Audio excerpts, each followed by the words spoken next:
Yes, everyone, what's going on? My name is Stephen Howson. This is Full Time Devils. Just a little bit of a news update for you all to make sure you're all having a good Friday. Is anyone just about to knock off? It's 2:30. Sometimes you get an early knock off on Friday, don't you? Not in my office, but some offices. Right then, so a couple of points from Ollie's presser, a little bit of news and stuff like that that's going on. Ollie was talking about Mason Greenwood in the press conference. He said Mason's going to have a very big career, but sometimes it's not the right time to play him. He knows why he hasn't played as much. He needs to learn the man's game. He's got up from the under-18s last year. Now he's training with the first team every day. You can't just turn that switch on and off. We're taking our time with him. It's been a difficult period. Anthony Martial's been away, and had to put all the weight on his shoulders wasn't right. And to put all the weight on his shoulders wasn't right either. Yeah, should he be playing week in, week out? Probably not. There is some physicality issues that he's got to sort out. And as we found out, some of the young lads struggle with the intensity of the Premier League. It's probably why you're seeing these Chelsea youngsters who are more aligned to the likes of Marcus Rashford and Axel Tuanzebe in terms of where they are in their careers than the likes of Mason. Coming in and getting regular games week in, week out. Is Brandon Williams more suited to playing it because of the type of physicality that he has and the sort of game that he plays? Maybe he is, and maybe that's why we might see more of Brandon Williams in the first team, in and around the first team as it goes on. Jay sent me a note here which says something about the title race. Why are we talking about that, brother? He says, I don't want to stop winning in cuts because the Premier League trophy is out of our reach. We're too far behind the top teams. Any trophy you can get your hands on, we are going to go for, but we need to improve our league form, definitely. I do agree on that. The league is your bread and butter. You should always look to be doing well as much as you can in the league, and then the cups are the cherry on the top. It's all about winning that league. The league shows where you are. You've played week in, week out over 38 games. Very rarely has anyone ever said, we didn't deserve where we came in the league. But sometimes you can fluke a cup, can't you? You can raise your game, you can get an easy draw, City, or you can blag it, you can get through on penalties, you can stuff it. No one's ever done that in the league. No one's ever fluked a league, I don't think so.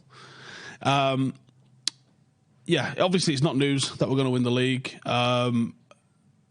Maybe it is news that we're admitting that in November. To be fair, I think some of us might have been admitting that in September, to be honest. Or even as soon as Crystal Palace beat us, everyone was like, don't probably going to need that open top bus, I don't think no more.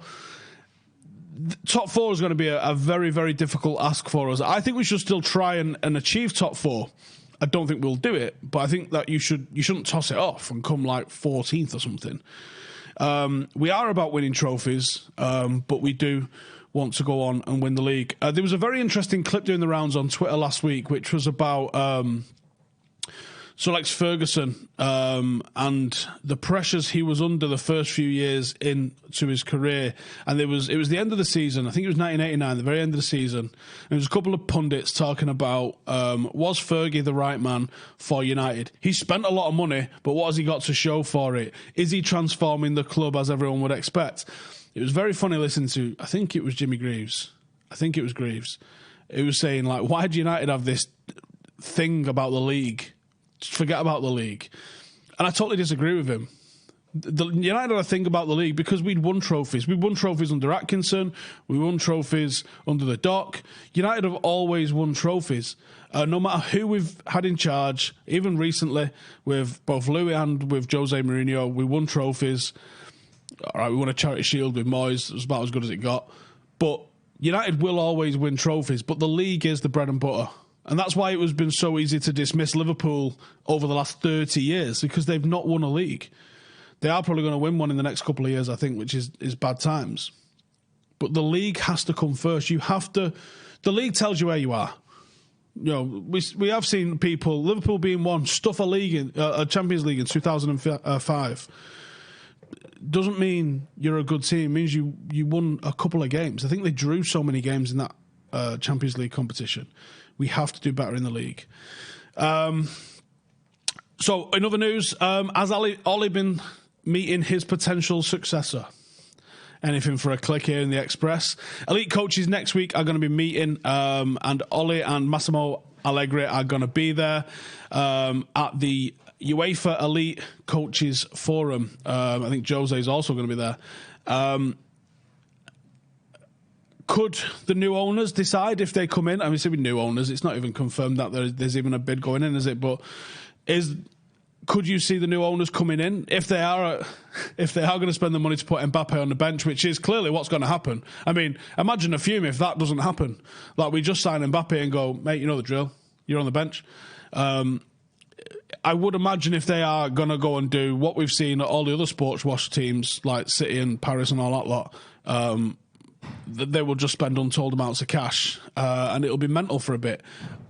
Every single manager in those clubs has been rinsed through very, very, very, very fast when they've not been successful. So it wouldn't surprise me if Ole did end up on the out if the club does get bought out by new owners. Elsewhere on the transfer front, obviously Pogba is always going to be getting headlines. This is in Eldes Marque, Spanish news outlet, and it's suggesting that Real Madrid want to offer James Rodrigeuz in exchange for Paul Pogba. It would be money and Rodrigeuz for Pogba. James Rodrigeuz, 5 years ago, hottest prospects in the world. Right now, why are we taking someone else's shit? And I know that that's hypocritical because I said I would take it with Gareth Bale. I think it's different with Gareth Bale. You know this guy likes United, might even be a United fan, or certainly was growing up. He's played in the Premier League, and you know that you're going to get 25, 30 games out of him. You're not getting a full season. With James Rodrigeuz, we don't even know that. Total Sport claimed that he wants to go to Madrid. He wants to go to Turin after he's liking a post by Bonucci of all the Juve players celebrating. And he comments Capitano on it. Does that mean he's going to Turin? Jesus Christ. I can't believe people think that you're going to get legitimate transfer information on Instagram. So there you go. Let's see what you guys are saying in the comments. Let's just drag it over here so I can read it. Life's Hard says, no, we're okay. I'd ask for Varane. What about James Maddison, not James Rodrigeuz? Yeah, I think that would definitely suit us a little bit more. I mean, yeah, I don't know. Pogba walks into any midfield in the world and we're going to swap him for someone else's reject. That'd be a bad bit of business, wouldn't it? That would really be a bad bit of business. Sell Pogba, bring in Haaland or Sancho. We still need to improve the midfield. If we lose Pogba, I think we need to improve the midfield regardless, but I definitely think we need to do it if we lose Paul Pogba. The only cup we win is a teacup. I hope you wasn't up all night writing that one, mate. Just sell Pogba and buy Haaland. Again, definitely need to bring in midfielders. We can't win the league. Sorry, we can't win the league, Howson. This season, we need to win a cup. Right, I'll put it to you that winning a cup doesn't matter. Just doesn't matter. If we win a cup or not, it doesn't matter. If we win the league, we could still sack Solskjaer if the league position is not good enough. If we win the league, as we already saw,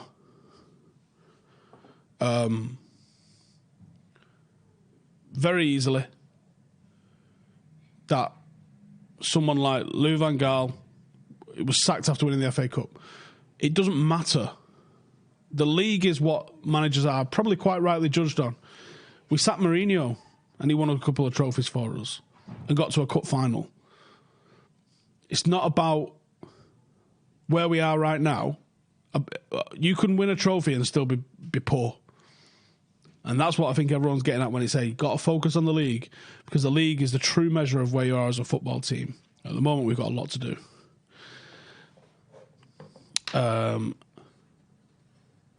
Maddison isn't exactly lighting up the Prem. I'd go for Dybala. Really? You don't think Maddison's lighting up the Prem? I think he is. I think we play quicker without Pogba. Not through midfield, we don't. He needs to win the Europa League.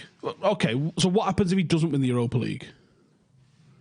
If he doesn't win the Europa League but comes fourth, do you think they're getting rid of him?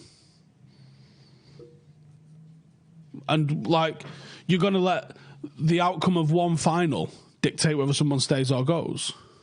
That's a bit short-sighted, isn't it? James Rodrigeuz would be a good signing, says Gotham. I mean, I don't know if I agree at all, to be honest. Pogba's going to go regardless, just a matter of time. You may well be right, mate. You may well be right. It does feel like, certainly the last year and a half, it does feel just like at some point he is going to go, doesn't it? Sadly. Pogba is not on Juve Pogba's level. The guy is a clown. Actually, he's been doing a lot more, numbers-wise, than what he was doing at Juve. Does that tell you how far we are behind? A better deal if Isco is involved. Probably was a better deal if Isco is involved, actually. Isco would be a brilliant player in our midfield. I could see him really slotting in that number 8. Yeah, I'd much prefer Isco over Rodrigeuz, but no, it's not me in charge, is it? Righty then, the preview is out later. Make sure to keep it locked, Full Time Devils, and I'll see you in the next one. Laters.